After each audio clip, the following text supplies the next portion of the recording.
Hello students, today's class for class 10th chapter 9 कर रहे हैं हम। Trigonometry application of trigonometry application of and जो हमारे पास हिंदी मीडियम स्टूडेंट्स के लिए और त्रिकोणमिति के अनुप्रयोग चैप्टर 9 है ये हमारा। इससे हमारे पास 5 मार्क का क्वेश्चन आता है हमारे एग्जाम्स में। और क्वेश्चन नंबर हम स्टार्ट कर रहे हैं आज 6 से। क्या है क्वेश्चन नंबर 6? देखते हैं।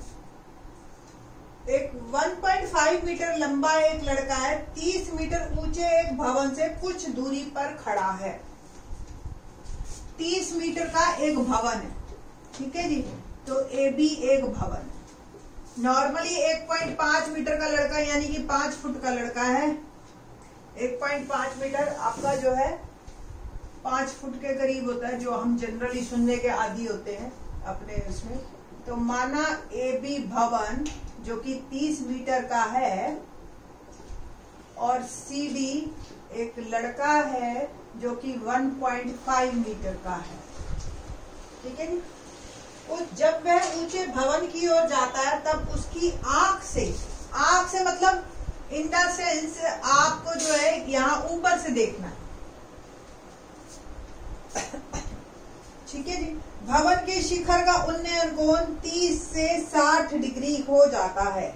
बताइए कि वह भवन के कितनी ओर गया। पहले जो है 30 डिग्री कोण बना रहा था वो, फिर वो चला भवन की तरफ और यहाँ पहुंच गया कहीं, ठीक है जी। और यहाँ से फिर देखा उसने तो अब वो 60 डिग्री का कोण बना रहा है। तो हमें जो है ये डिस्टेंस निकालना है कि वो कितना चला, ठीक है जी। माना डी, माना लड़का जो है वो x मीटर चला, ठीक है जी। इट मीन्स DE x हो गया आपका, ओके। अब आप थोड़े से और मार्किंग कर लीजिए, ये F ले लीजिए, ठीक है ना। हमें सबसे पहले DE निकालने के लिए पहले हम DF निकालेंगे, फिर EF निकालेंगे, फिर दोनों को सब्ट्रैक्ट कर देंगे तो DE आ जाएगा, यानी कि घटा देंगे, ठीक। उसके लिए हमें सबसे पहले BF चाहिए। BF ये आपको ही पता है, ये पूरा 30 है, ये 1.5 है, तो ये कितना बच गया। तो BF become AB minus AF, और AB है हमारे पास 30 और AF है 1.5, कुल मिला के हो गया 28.5 मीटर, ठीक है जी। अब ये मेरे पास BF आ चुका है ना। अब किस त्रिभुज में हम बात करेंगे? त्रिभुज ABFD। कौन सी त्रिभुज? BFD, बड़ी वाली, ठीक। तो BF अपॉन में DF। अब BF अगर आप त्रिभुज में देखो तो लंब है और DF जो है वो है आपका आधार, यानी कि P बाय B। और ये होता है, आपको भी पता है, लाल कक्का अगर आपको याद है, लाल कक्का क्या होता है? लंब कर्ण आधार, कर्ण लंब आधार और साइन कॉस टैन। और किसी बच्चे ने अगर ऐसे याद कर रखा है, पंडित बद्री प्रसाद हर हर बोले सोना चांदी तोले, तो ये P से परपेंडिकुलर, B से बेस और H से हाइपोटेन्यूज। अब ये डिपेंड करता है कि आपने 8th चैप्टर कैसे कर रखा है। दोनों ही तरीके अपनी तरफ ठीक है, ठीक है। तो लंब बटा आधार बनता है tan थीटा।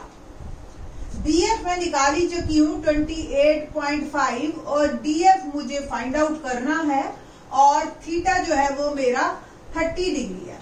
अब आप 8.2 एक्सरसाइज की टेबल पे आओ और tan 30 की वैल्यू देखो, ठीक है जी। तो 28.5 DF और tan 30 की वैल्यू जो होती है मेरे पास होती है वो 1/√3।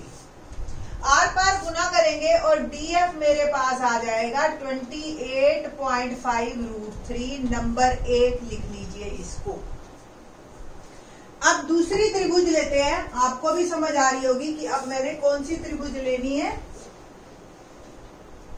त्रिभुज BEF, ठीक है जी। ये वाली दिखाई दे रही है ना बेटा। तो BF अपॉन एफ ई, ठीक है। फिर से लंब बटा आधार यानी कि P by B tan theta. B F अब भी मुझे पता है 28.5, एफ ई मुझे निकालना है और थीटा जो है वो चेंज हुआ है इस बार, क्या हो गया tan 60। तो 28.5 अपॉन एफ ई और tan 60 की टेबल में हमने देखी वैल्यू, तो वो आई मेरी √3। आर पार गुना कीजिए तो एफ ई जो है आपके पास आ गया 28.5 √3। कुल मिला के ये पूरी डिस्टेंस मेरा आया 28.5 √3 और ये आया 28.5 बाय √3। और हमें अब निकालना क्या है, डी, जो कि मैंने पहले ही बताया था, डीई यानी कि F D F minus E F, ये वाला माइनस ये वाला, ठीक है जी। तो डी एफ हो गया आपके पास 28.5 √3 माइनस 28.5 बाय 28.5 कॉमन ले लो, √3 माइनस 1 बाय √3। 28.5 एलसीएम लिया 3 माइनस 1। कुल मिला के मेरे पास आंसर आ गया 2 बाय √3।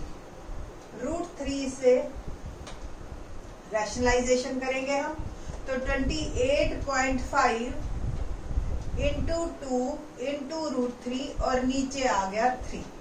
डेसिमल हटा दीजिए और 10 लगा दीजिए, इसका काट दीजिए, जो भी कटता है 2 से कट गया पहले 5 और 5 पंजे 25, 5 सत्ते 35 और 3 से ये कट गया 19 3 57।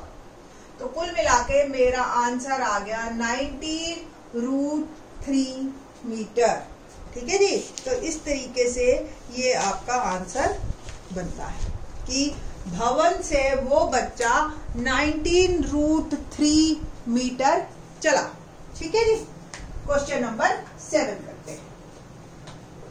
क्या है क्वेश्चन नंबर 7?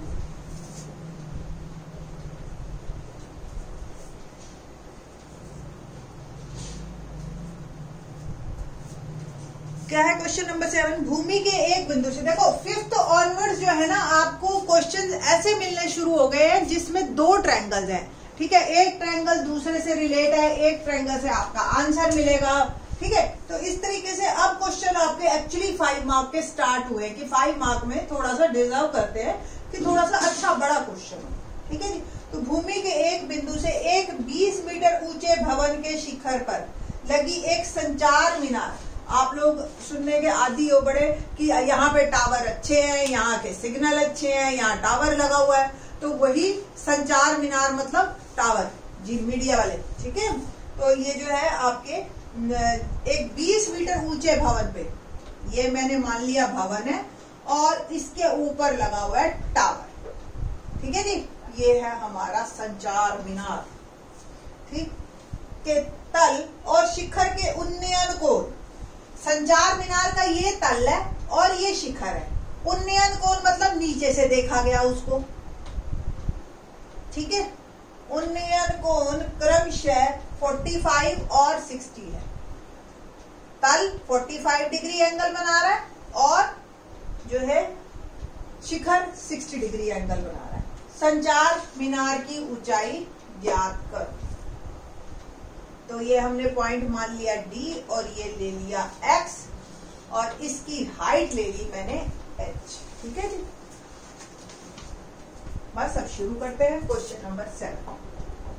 माना भवन AB बराबर 20 मीटर, BC जो कि हमारा संचार मीनार है, टावर भी लिख सकते हो आप, H मीटर। D बिंदु से हमने देखा तो AD X मीटर हो गया। प्रश्नानुसार त्रिभुज ABD दिखाई दे रही है, नीचे वाली त्रिभुज, ठीक है जी। तो AB बटा AD, अब AB क्या है? लंब। AB क्या है? AD।